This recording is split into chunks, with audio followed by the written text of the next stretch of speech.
Hello friend, मैं नवनीत आपका स्वागत करता हूं मेरे YouTube channel medicine and biology में। और आशा करता हूं आप लोग जहां कहीं पर भी होंगे स्वस्थ होंगे, मस्त होंगे। फ्रेंड्स, आज की इस वीडियो में मैं एक ऐसे बीमारी की बात करने जा रहा हूं जो कि महिला और पुरुष में दोनों में होती है। खासकर ये जो बीमारी है ये महिलाओं को जीवन काल में कभी न कभी होती है और जागरूकता की कमी के कारण वो इसका सही तरीके से इलाज नहीं करवा पाते, जिससे उनको बहुत सारी समस्याओं का सामना करना पड़ता है। तो फ्रेंड्स, आज की इस वीडियो में मैं गोनोरिया की बात करने जा रहा हूं, जिसको हिंदी में सूजाक नाम की बीमारी भी कहा जाता है। तो इस वीडियो में हम बात करेंगे कि गोनोरिया के होने के कारण क्या क्या होते हैं, गोनोरिया होने के बाद पुरुष में कौन से लक्षण आते हैं और महिलाओं में कौन से लक्षण आते हैं, और पुरुष और महिला में गोनोरिया की जब समस्या हो जाती है तो फिर उससे उनके अंदर समस्याएं कौन कौन सी होती हैं। और लास्ट में हम देखेंगे कि अगर किसी को गोनोरिया हो गया, उसने टेस्ट कराया और पता चल गया कि ये जो बीमारी है वो गोनोरिया की बीमारी है, तो फिर डॉक्टर उनको कौन सा ट्रीटमेंट देते हैं। इन्हीं सारी चीज़ों को लेकर आज मैं यहाँ डिटेल्स में बात करूँगा। फ्रेंड्स, चैनल पर पहली बार आए हैं तो चैनल को सब्सक्राइब करना ना भूलें, और वीडियो अगर आपको पसंद आती है, यूज़फुल लगती है, तो आप इसको अपने फ्रेंड्स के साथ में शेयर करना ना भूलें। चलिए शुरू करते हैं।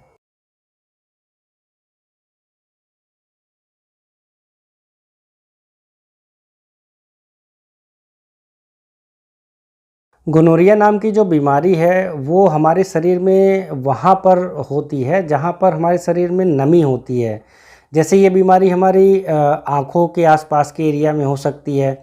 ये बीमारी हमारे गले में हो सकती है, क्योंकि यहाँ पर भी नमी होती है, ठंडा होता है, गर्म होता है। तो ऐसी जगह पर भी जो गोनोरिया के बैक्टीरिया हैं वो आसानी से ग्रो कर जाते हैं। और जो सबसे ज़्यादा इसकी बीमारी जो देखा गया है वो पुरुष और महिला का जो प्राइवेट पार्ट होता है, जेनाइटल ऑर्गन होता है, उसमें सबसे ज़्यादा ये बीमारी होती है। और इस बीमारी को एसटीडी वाली बीमारी भी कहते हैं, यानी सेक्सुअल ट्रांसमिटेड डिसीज़, क्योंकि ये बीमारी पुरुष से महिला में या महिला से पुरुष में सेक्स के माध्यम से एक दूसरे में फैलती है। इसीलिए इसको सेक्सुअली ट्रांसमिटेड डिसीज़ भी कहा जाता है। गोनोरिया नाम की जो बीमारी होती है वो एक बैक्टीरिया होता है जिसको नीजेरिया गोनोरिया कहते हैं। और यही बैक्टीरिया जब किसी पुरुष या महिला की बॉडी में ग्रोथ करने लगता है तो फिर उसको गोनोरिया नाम की बीमारी हो जाती है। और ज़्यादातर ये बीमारी, जैसा मैंने पहले ही बताया है, कि सेक्स के माध्यम से पुरुष या महिला में पहुंचती है। तो जब भी कोई पुरुष या महिला अनप्रोटेक्टेड सेक्स करते हैं या फिर उनके मल्टीपल सेक्स पार्टनर होते हैं तो ये बीमारी एक से दूसरे व्यक्ति में आसानी से ट्रांसमिट हो जाती है। अब कुछ लोग ये सोच रहे होंगे कि जैसा मैंने बताया कि ये जो बीमारी है ये मैक्सिमम सेक्स के माध्यम से एक पुरुष से दूसरे महिला में या एक महिला से दूसरे पुरुष में पहुंच जाता है। तो फिर मैंने ये क्यों बताया कि ये बीमारी हमारी आँखों के आसपास हो सकती है या हमारे गले में भी हो सकती है। तो इसका एक प्रमुख कारण होता है ओरल सेक्स। तो अगर किसी व्यक्ति को जो है ये बीमारी है और वो किसी महिला या जो पुरुष है उसके साथ ओरल सेक्स करता है तो फिर ये बीमारी उसकी आँख में भी हो जाता है या फिर उसके गले में भी गोनोरिया नाम की बीमारी हो जाती है।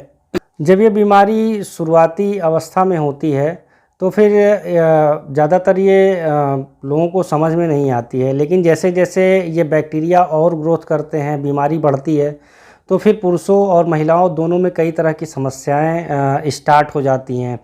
जैसा अगर पुरुषों में बात करें तो पुरुषों में अगर ये बैक्टीरिया उनके प्राइवेट पार्ट में, जेनाइटल ऑर्गन में हो जाता है और ये ग्रोथ करने लगता है तो ये ट्रेवल करते हुए पुरुष के यूरेथ्रा तक पहुँच जाता है।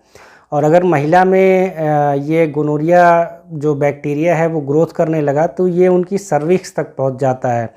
तो पुरुष में जब ये गोनोरिया नाम की बीमारी हो जाती है तो फिर उनको पेशाब करने में जलन होगी, पेशाब करने में दर्द होगा। उनका जो आगे का जो पेनिस वाला पार्ट होता है जो रेड कलर का होता है, जिसको साइंस की भाषा में ग्लांस पेनिस कहते हैं, उसका कलर भी जो है हल्का हल्का बदला सा लगेगा। पुरुष को पेनिस से पस टाइप का कुछ निकलेगा और इसमें काफ़ी ज़्यादा स्मेल भी आती है। तो जब शुरुआती अवस्था होती है गोनोरिया की, तो इसमें जो पस होता है बहुत ज़्यादा बदबूदार नहीं होता, लेकिन जैसे जैसे बीमारी बढ़ती है तो वैसे वैसे ये पस का कलर भी चेंज हो जाता है। तो शुरू में ये वाइट कलर का पस निकलता है, बाद में ये चेंज होके येलो हो सकता है, या कुछ लोगों में ये कलर चेंज होके ग्रे कलर का भी हो सकता है, और कुछ लोगों में ये ग्रीन भी हो जाता है। तो इससे बदबू काफ़ी तेज़ आती है। इसके अलावा जो है दर्द भी होता है, और सेक्स करते समय काफ़ी ज़्यादा पेन जो है पुरुष को समझ में आता है। सेम यही सारी चीज़ें जो है महिलाओं में भी होती है। जब महिला को ये बीमारी हो जाती है तो फिर उनके पेशाब करते समय उनको जलन होती है, सेक्स करते समय उनको काफ़ी ज़्यादा पेन होता है। इसके अलावा खुजली काफ़ी ज़्यादा होती है, और जब उनका मेंस्ट्रुअल होता है तो उसमें काफ़ी ज़्यादा पेनफुल मेंस्ट्रुअल होता है, उनको काफ़ी ज़्यादा दर्द होता है। कभी कभी जो मेंस्ट्रुअल का समय होता है वो समय भी नहीं होता, उसके बावजूद भी कभी कभी ब्लीडिंग होने लगती है। और इसके अलावा जो वाइट डिस्चार्ज है वो शुरू में तो वाइट डिस्चार्ज होता है, काफ़ी ज़्यादा डिस्चार्ज होता है, और धीरे धीरे जैसे जैसे बैक्टीरिया ग्रोथ करते जाते हैं तो जो महिला के अंदर से वाइट डिस्चार्ज की जगह फिर वो ग्रे डिस्चार्ज होने लगता है, या फिर ये येलो कलर का जो है वो डिस्चार्ज होने लगता है, या किसी किसी महिला में ये कलर वाइट कलर चेंज होके ग्रीन कलर का डिस्चार्ज उनके अंदर से होने लगता है, और ये काफ़ी ज़्यादा बदबूदार होता है। तो इन लक्षणों के बेस पर ये कहा जा सकता है कि व्यक्ति को गोनोरिया नाम की बीमारी हो गई है, पर 100% कन्फर्मेशन नहीं होती है, क्योंकि अगर किसी को यूटीआई की प्रॉब्लम है तो उनके अंदर लगभग ऐसे ही लक्षण आते हैं। तो जब तक इसकी जो है इसका टेस्ट सही से नहीं कराया जाता तब तक ये पता नहीं चल पाएगा कि ये जो प्रॉब्लम हो रही है वो किस वजह से हो रही है। तो फिर सबसे पहले इसके लिए ब्लड टेस्ट कराया जाता है, यूरिन कल्चर टेस्ट कराया जाता है, जिससे ये कंफर्म हो सके कि जो प्रॉब्लम हो रही है वो नीजेरिया गोनोरिया नाम के बैक्टीरिया से हो रही है, और ये गोनोरिया नाम की ही बीमारी है। अब जब एक बार ये ब्लड टेस्ट कराने के बाद और यूरिन कल्चर टेस्ट कराने के बाद कंफर्म हो गया कि व्यक्ति को गोनोरिया नाम की ही बीमारी है, तो फिर उसमें ट्रीटमेंट क्या चलता है। तो सबसे पहले इसमें एंटीबायोटिक्स चलती हैं। तो एंटीबायोटिक्स में मैं जो ये एंटीबायोटिक्स के नाम बताने जा रहा हूँ उसमें डॉक्टर कोई भी एक एंटीबायोटिक्स का इस्तेमाल पेशेंट के ऊपर कर सकता है, या 2 एंटीबायोटिक्स का इस्तेमाल पेशेंट के ऊपर डॉक्टर कर सकता है। तो इसमें जो पहली एंटीबायोटिक्स है वो डॉक्सीसाइक्लिन 100 mg वाली जो टैबलेट्स आती हैं, इनका इस्तेमाल डॉक्टर पेशेंट पर करता है। और अगर इसमें कुछ फेमस ब्रांड्स की बात करें तो इसमें डॉक्सीसिप 100 mg नाम की टैबलेट आती है, ये बहुत ही ज़्यादा फेमस है, आसानी से मिल जाती है। या डॉक्सीसाइक्लिन 100 mg की और भी बहुत सारे ब्रांड्स मार्केट में आते हैं। डॉक्टर किसी भी ब्रांड का इस्तेमाल पेशेंट के ऊपर कर सकता है। जनरली ये बीडी डोज में यानी सुबह शाम पेशेंट को खाना खाने के बाद रिकमेंड की जाती है। इसके अलावा जो दूसरी एंटीबायोटिक्स लिखी जा सकती है पेशेंट को वो है ओफ्लॉक्सासिन की टैबलेट्स 400 mg की। और इसमें अगर एक फेमस ब्रांड की का एग्जांपल दूं मैं तो इसमें जेनफ्लॉक्स 400 नाम की टैबलेट आती है, बहुत आसानी से मिल जाती है, बहुत फेमस है। तो डॉक्टर इसका भी इस्तेमाल बीडी डोज में यानी सुबह शाम पेशेंट के ऊपर कर सकता है। तीसरी जो एंटीबायोटिक है वो क्लोट्राइमक्साजोल नाम से आती है, और इसमें अगर फेमस ब्रांड की बात करें, एक एग्जांपल की बात करें तो क्लोसिप नाम की एक टैबलेट आती है जिसका इस्तेमाल डॉक्टर बीडी डोज में पेशेंट के ऊपर कर सकता है।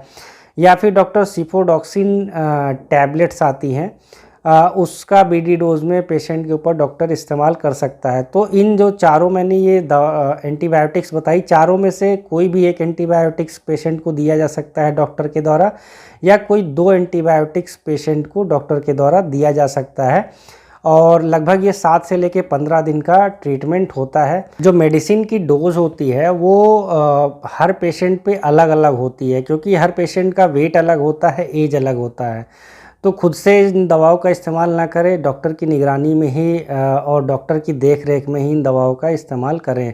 अगर बहुत ज़्यादा बढ़ गई है गोनोरिया नाम की बीमारी तो इस केस में डॉक्टर फिर इंजेक्शन का इस्तेमाल करता है। इसमें डॉक्टर पेशेंट को सेफ्रियाक्सोन 1 ग्राम की का इंजेक्शन लगाता है। और इसमें अगर एक मैं फेमस ब्रांड की बात करूं तो ओफ्रा मैक्स नाम से जो है एक इंजेक्शन आता है, डॉक्टर जनरली इसका इस्तेमाल कर सकता है।